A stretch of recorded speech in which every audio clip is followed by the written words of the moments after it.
Original document rule. Rule 130 section 3. Original document must be produced. Exceptions. When the subject of inquiry is the content of a document, writing, recording, photograph, or other records, no evidence is admissible other than the original document itself, except in the following cases. A. When the original is lost or destroyed or cannot be produced in court without bad faith on the part of the offeror. B. When the original is in the custody or under the control of the party against whom the evidence is offered, and the latter failed to produce it after reasonable notice, or the original cannot be obtained by local judicial processes or procedures. C. When the original consists of numerous accounts or other documents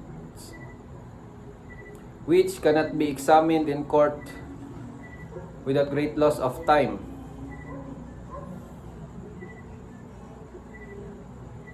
In the fact sought to be established from them is only the general results of the whole.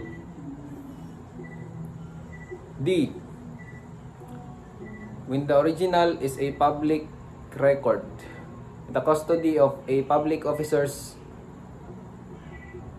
or is recorded in a public office. And E.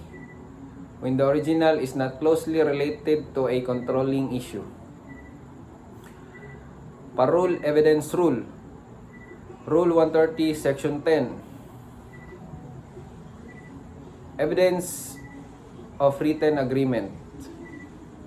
When the terms of unwritten agreement have been reduced to writing, it is considered as containing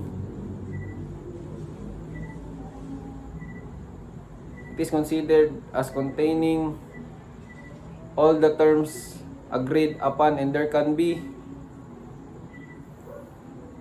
as between the parties and their successors in interest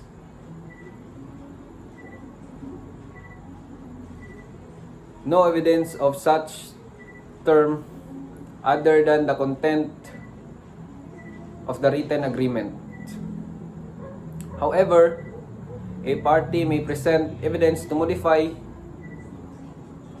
explain, or add to the terms agreed upon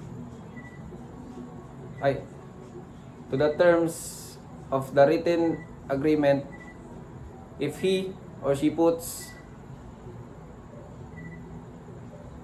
in issue in a verified pleading. A. An intrinsic ambiguity, mistake, or imperfections in the written agreement. B. The failure of the written agreement to express the true intent